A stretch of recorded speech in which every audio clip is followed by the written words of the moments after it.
사랑은 적극성을 띄어야 돼요. 가만히 있어서 누가 날 사랑해 주기를 바란다. 소극적이거든요. 근데 사랑은 적극적이어야 돼요. 하나님이 세상을 이처럼 사랑하사 독생자를 주셨으니 먼저 독생자를 주신 거예요. 예수님은요, 또 다른 인격이에요.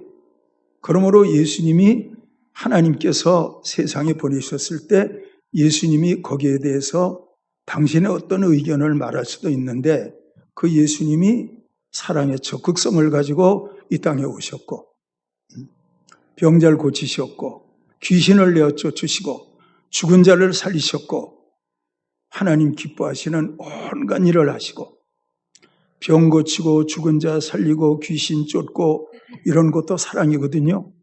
근데 그런 것보다 더 큰 사랑은 뭐예요? 여러분과 저의 죄를 위해서 십자가에 못 박혀 죽으시는 사랑은 병 고치는 사랑보다 비교할 수 없는 큰 사랑이에요. 그 십자가 사랑으로 말미암아 우리가 죄 사함 받고 예수 믿고 지금 구원의 길, 생명의 길, 영생의 길을 지금 걸어가고 있잖아요. 우리 예수님이 살아계시는 동안 항상 충돌한 것은 율법주의자들과 충돌하셨어요. 자, 그런데 바울과 바나바가 이방 전도의 여행을 마치고 예루살렘 교회로 돌아왔어요. 그리고 돌아와서 전도 현장에서 있었던 놀라운 일들을 막 간증한 거예요. 이방인들은 율법도 몰라, 이방인들은 할례도 안 받았어. 그런데 우리가 복음을 전하니까 그들이 회개하고 성령 받고 예수님을 믿게 됐잖아요. 그걸 간증하는 거예요. 그랬더니 그 예루살렘 교회에 어떤 유대인들이 그래도 모세 율법은 지켜야 하고 할례는 받아야 한다. 그래도가 문제예요. 그래도 모세 율법도 인정하고 예수님의 십자가 복음도 인정해야 된다. 그렇게 말하고 있는 거예요. 그런데 여러분, 바울 서신을 쭉 읽어가다 보면 율법에 관해서 뭐라고 말씀하시느냐? 율법은 초등학문이다. 초등학문. 복음은 뭐냐? 고상한 지식이다. 더 쉽게 말씀을 드린다면 고상한 지식은 대학과정이라고 생각한다면 율법은 초등학교 과정과 같다. 그러므로 복음으로 향하여 가는데 율법은 과정상으로 필요할 뿐이다. 율법을 지켜가지고는 절대 구원받을 수 없다. 그렇게 말하고 있는 거예요. 언젠가 어떤 이단자들과 토론을 벌인 때가 있었어요. 그 이단자들은 율법을 계속 얘기하면서 예수님의 복음에 대해서는 부인하는 거예요. 그러면서 무슨 얘기하냐면 율법을 지키는데 모세가 말하기를 영원히 지키라고 하지 않느냐. 영원히. 모세가 율법을 영원히 지키라고 했기 때문에 우리는 예수 믿어서 구원받는 게 아니고 모세가 영원히 율법을 지키라고 한 걸 보면 영원히 율법 지켜서 구원받는 거지 십자가 그건 아니다. 그렇게 말하고 있는 거예요. 여러분 아실 게 있거든요. 율법은요. 그 백성들이 시내산에 있을 때 하나님께서 모세에게 율법 내리셨는데 그건 가나안 땅에 들어가서 가나안 사람들의 문화에 물들지 말고 가나안 사람들이 섬기는 그들의 신을 섬기지 말고 율법 지키면서 하나님의 말씀대로 살아서 하나님의 말씀을 지키며 살게 될 때 가나안 땅에서 떠나지 않고 가나안 땅에서 영원히 산다. 그런 말씀을 하고 있는 거예요. 가나안 땅에서.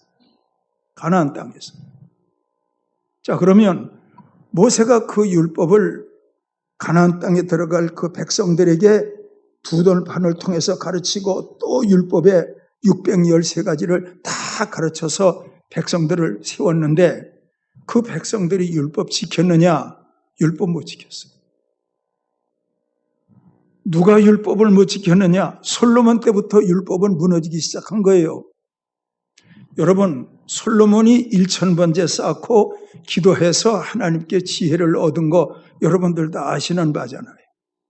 근데 나중에 솔로몬이 1000번제를 쌓았던 첫은혜의 감격이 소멸되기 시작하니까 솔로몬의 마음 가운데 인본주의가 싹트기 시작한 거예요. 그 인본주의가 뭐냐? 주변에 있는 강한 나라들, 그 나라들 가운데서 작은 이스라엘 나라가 보호받기 위해서는 하나님을 의지하는 것도 중요하지만 이방에 있는 다른 나라들과 친하게 지내는 것도 중요하다. 북한이 중국과 친하고 우리나라가 미국과 친한 것처럼 동맹 맺는 것처럼 솔로몬도 그걸 생각한 거예요. 그러니까 여기서 아실 것은 저도 그렇고 여러분들도 그래요. 성령의 은혜가 소멸되면 인본주의가 머리를 들고 일어난다니까. 솔로몬의 인본주의가 뭐냐? 그것은 애굽의 공주, 애굽의 여인들을 데려다가 첩으로 삼은 거예요. 첩으로. 솔로몬이 돈 많으니까 수많은 여자가 솔로몬의 첩으로 오고 그 솔로몬의 왕궁에 이방의 여인들이 거하게 되는데, 솔로몬은 생각하기를 우리가 다른 나라로부터 공격을 받을 때 애굽에서 그의 딸을 나한테 주었으니까 그때 가서 내가 어려움 당할 때 애굽이 나를 도와줄 거야. 그거예요. 전쟁이 일어나서 북한이 쳐내려온다, 중국이 쳐내려온다, 그러면은 미국이 도와줄 거야. 비유로 말하면 그런 거예요. 인본주의. 여러분들 신앙생활도 그래요. 은혜가 충만할 때는 기도해야 돼, 기도해야 돼, 기도해야 돼, 이런 마음 가지시다가 은혜가 소멸되면 어느새 그래도 돈도 있어야 돼, 그래도 보험도 들어놔야 돼, 뭐도 필요해, 뭐도 필요해. 보험 들지 말라는 거 아니에요. 말하는 본질을 좀 알아들으시라 그 말이에요. 그러니까 솔로몬이 애굽 여인을 데려다가 한두 명도 아니고 엄청난 수의 여인들을 끌어다가 첩으로 삼았는데 그들이 그냥 왔나요? 그들의 친정에서 섬기던 그들의 신들을 가지고 온 거예요. 그들의 우상들을 가지고 온 거예요. 그래서 솔로몬은요, 우리가 생각할 때 1000번째 지혜의 왕 그러는데 솔로몬의 끝은 좋질 않아요. 하나님께서 솔로몬에게 말씀하시는데 뭐라 그런지 아세요? 너가 인본주의하고 애굽과 동맹을 맺고 정략 결혼하는 그것으로 말미암아 너희 다음 때에는 나라가 나뉘어질 것이다. 나라가 나뉘어질 것이다. 그러더니 솔로몬이 죽고 난 다음에 솔로몬 아들 르호보암이 왕이 되니까 나라가 둘로 나뉘어졌잖아요. 우리나라도 둘로 나뉘어졌잖아요. 북한, 평양, 남한, 서울, 우리도 나누어졌잖아요. 그 당시 솔로몬 때는 통일왕국이었는데 나라가 나뉘어진 거예요. 그래서 북쪽을 뭐라고 부르느냐? 이스라엘이라고 부르고 이스라엘의 수도가 사마리아예요. 남쪽은 어디냐? 남쪽은 유다라고 불렀고 남쪽의 수도는 예루살렘이에요. 그렇게 나눠진 거예요. 그러면서 나눠진 남과 북 사이에 왕들이 계속 계보를 이어가는데 남쪽으로는 다윗의 후손들이 왕이 되는 거예요. 그런데 그들이 어떻게 했어요? 하나님을 섬기는 선한 왕은 많지 않고 악한 왕들이 많아서 바알 섬기고 아세라 섬기고 바알 섬기고 아세라 섬기고 이런 일이 계속 반복되는 거예요. 그걸로 인해서 주변에 있는 강국이었던 아수르 나라가 쳐들어오는 거예요. 그래서 예루살렘 사람들을 포로로 잡아가고 그 다음에는 또 바벨론이 쳐들어와 가지고 예루살렘 사람들을 포로로 잡아가고 이런 일이 일어나는 거예요. 율법을 지키지 않으니까. 율법을 지키지 않으니까. 그러니까 그런 지난날의 과거를 돌이켜보면서 바리새인들이나 유대인들이 말하기를 율법 지켜야 돼. 예수님 믿으라고. 그래도 율법은 지켜야지. 그렇게 말하고 있는 거예요. 그게 문제거든요. 여러분, 복음은 복음으로 완전한 거예요. 율법 지키고 예수 믿고 이게 아니고 복음은 복음으로 완전한 거예요. 아실 것이 있는데 율법은 우리가 생각하는 10계명만 율법이 아니에요. 613가지나 되는 많은 율법이 있어요. 그 율법을 다 지킨다. 불가능해요. 불가능해요. 그 율법 지키는 거 불가능하다니까요. 그런데 예수님은 그 당시에 율법을 가르치는 서기관들이나 바리새인들을 향해서 너희가 가르치는 율법은 문자다, 문자. 육신 행위에 속한 것이다. 그런데 육신 행위에 속한 것보다 더 중요한 것이 있다. 마음의 율법이다. 마음의 율법. 예수님은 마음의 율법을 말했다니까. 자, 들어보세요. 여자를 보고 음욕을 품는 자마다 간음했다. 그 말씀에 자유로울 사람이 누가 있어요, 세상에. 여자를 보고 음욕을 품었는데 간음한 거다. 형제를 미워했다. 살인한 거다. 이게 이해가 돼요. 탐심을 가졌다. 우상숭배하다. 이게 이해가 되냔 말이요. 그런데 이렇게 말씀하신 것은 예수님도 말씀하고 사도 요한도 말하고 바울도 그렇게 말했다니까요. 그게 마음의 율법인 거예요. 여러분, 문자적으로 율법을 해석해서 우리의 행위로 율법을 지켰다 할지라도 마음의 율법에서 자유할 사람은 아무도 없어요. 미워해보지 않은 사람이 누가 있는가? 탐심 가져보지 않은 사람이 누가 있는가요? 예? 마음속으로 음욕 품어보지 않은 사람이 누가 있어요? 그 마음의 율법에서는 자유할 수 없는 거예요. 그런데 여러분, 예수님은 행위로도 율법을 완전하게 지킨 분이고 마음으로도 예수님은 율법을 완전하게 지킨 분이에요. 행위로도 예수님 율법을 완전하게 지켰다니.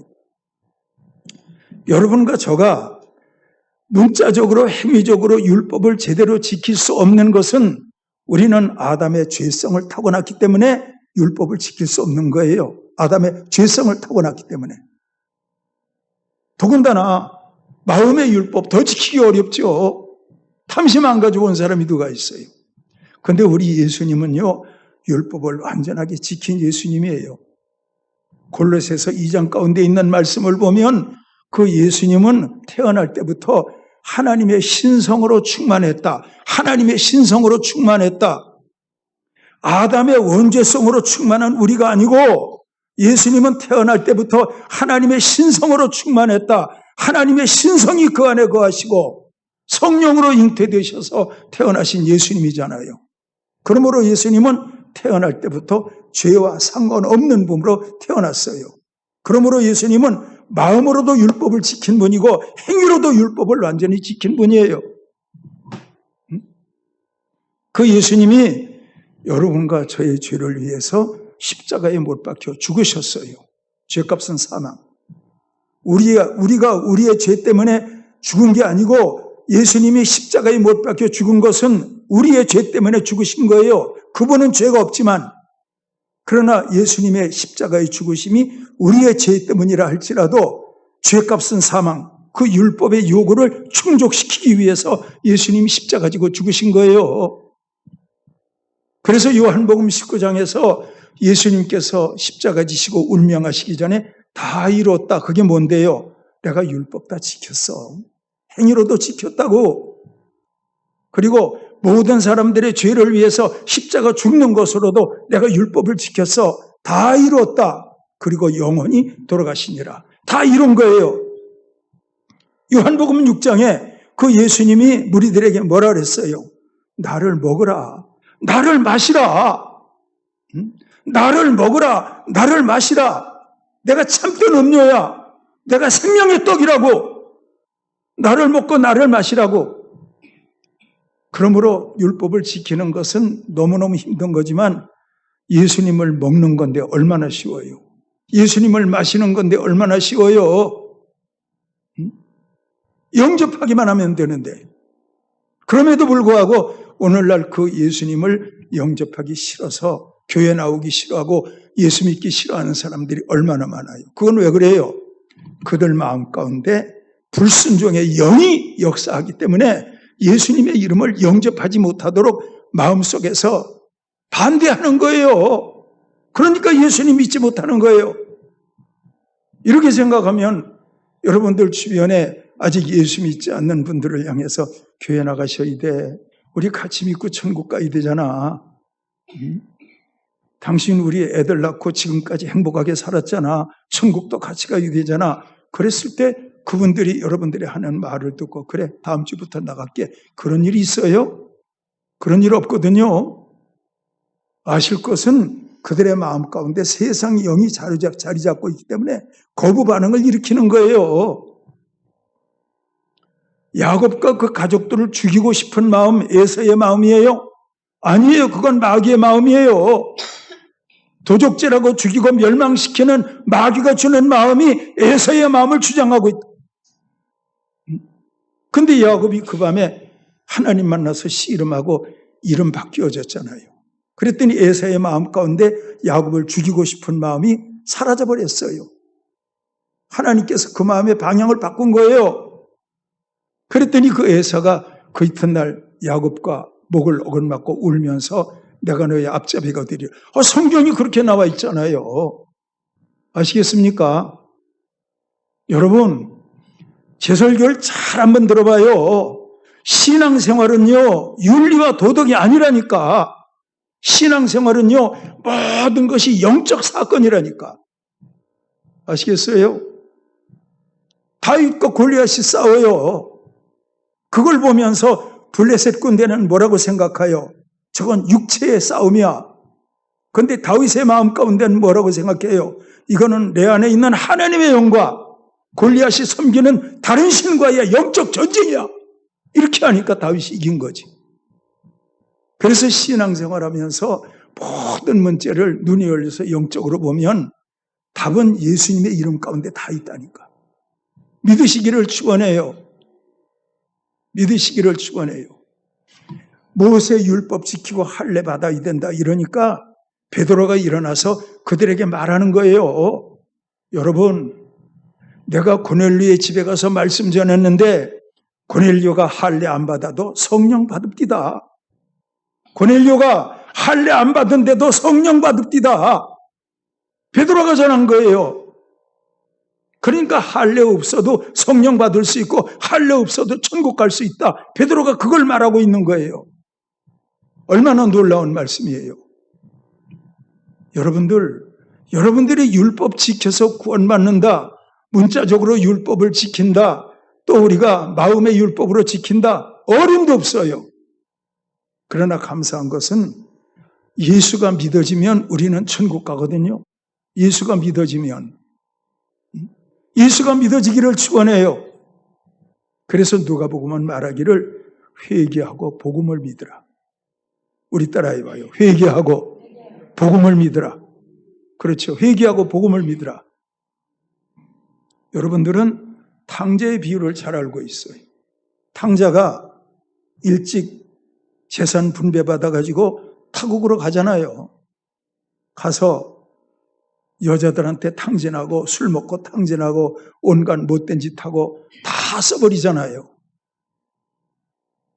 돼지 치는 자에게 가서 거기서 직장 구해가지고 월급 받았는데 흉년이 들으니까 나중에는 돼지가 먹는 쥐염 열매를 그건 마저 주는 것이 없었다. 그때 아들이 한 말이 뭐지요? 하늘과 아버지께 죄를 얻었사오니 이후로부터는 아버지의 아들이라 일컬음을 감당하지 못하겠나이다. 자기 집으로 돌아가잖아요. 회개하잖아요. 내 아버지의 집에는 양식이 풍족한 풍분이 얼마나 많은고 나는 줄여 죽는구나. 아버지께로 돌아가자. 이게 회개라니까. 돌아가자. 회개해요. 그리고 그 아들이 회개하고 아버지께로 돌아갔더니 아버지가 어떻게 해준 거 여러분들 아시잖아요. 어떻게 해줬어요? 안고 입 맞추고 가락지를 끼워주고 제일 좋은 옷을 내다 입히고 잔치를 벌이고 안았잖아요. 입 맞춘 건 뭔지 아세요? 화해예요. 그 아들을 안았다. 아들과 내가 하나가 됐다 그거예요. 가락지를 끼웠다. 송아지를 잡았다. 이건 뭐예요? 그 아들에게 성령을 주었다. 아버지의 후한 대우는 성령을 말하는 거예요. 아버지의 후한 대우는 성령을 말하는 거라니까. 누가복음 11장에 보면 하물며 강청하는 자에게 좋은 것을 주시지 않겠느냐. 구하는 자에게 성령을 주시지 않겠느냐. 좋은 것은 성령을 말하는 거라니까. 제가 여러분들에게 좋은 것은요. 그러면 성령이요. 그렇게 한번 해봐요. 좋은 것은요. 성령이요. 그래서 아들이 회개하고 돌아가니까 제1조로서 입히지, 입맞추지, 끌어안아주지, 가락지 끼워주지, 송아지 잡지, 그 모든 게 종합적으로 묶어놓고 보면 성령을 말하는 거예요. 여러분들이 알 것은 회개하고 죄사함을 받으면 성령을 선물로 주시는데, 성령이 오면 십자가를 알게 되고 부활을 알게 되고 천국을 알게 되고 영원한 생명을 알게 되고, 성령이 오면 다 알게 돼요. 여러분, 성령이 여러분 가운데 오시지 아니하면 여러분들은 몰라요. 1000년 믿어도 소경이고. 근데 십자가가 깨달아지고 부활이 깨달아지고 성령 안에서 깨달아지면 여러분들은 나중된 자라서 먼저 된 자가 될 수 있는 거예요. 신앙생활은 그렇게 하는 거예요. 그래서 베드로가 할례 받아야 된다, 율법 지켜야 된다, 그 사람들에게 베드로가 뭐라 그랬다고요? 고넬료의 집에 가서 말씀 전하니까, 여러분 고넬료의 집에서 마지막 복음이 뭔지 아세요? 그 이름을 힘입어 죄의 사함을 받. 이게 베드로의 마지막, 고넬료의 집에서 마지막 설교 끝부분이에요. 그 이름을 힘입어 죄의 사함을 받는다. 이게 베드로가 고넬료의 집에서 마지막 말씀 정리하는 결론이라니까. 그 다음에 뭔지 아세요? 성령이 하늘로부터 내려왔다. 그거예요. 성령이 하늘로부터 내려왔다. 성령이 하늘로부터 내려왔다. 바로 그거예요. 그런데 이 사실이 어디에 나오느냐?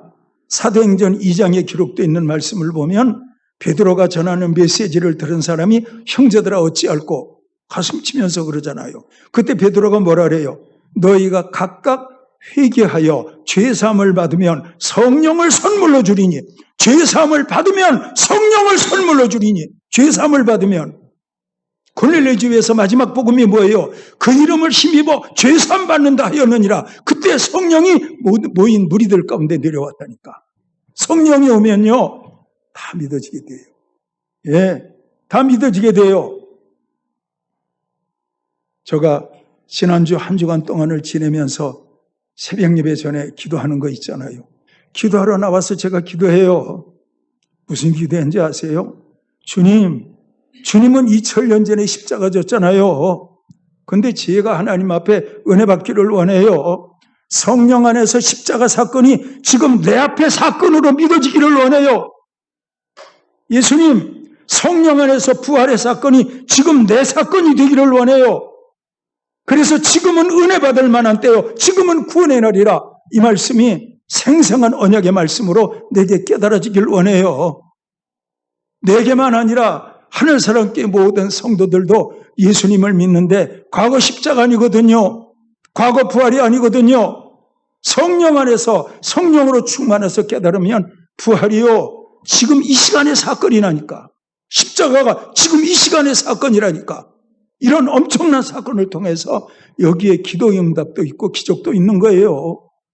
여러분 믿으시기를 축원합니다. 그게 예수 믿는 겁니다. 저를 한번 따라해봐요. 회개하고 죄사함을 받으면 성령이 오시고, 성령이 오면 예수님에 관한 모든 것이 다 깨달아진다.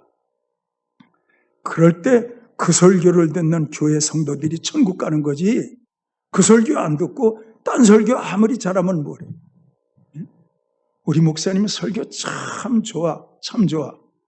근데 아무리 좋은 설교해도 그 교인들이 그 설교 듣고 십자가가 뭔지를 몰라, 부활이 뭔지를 몰라.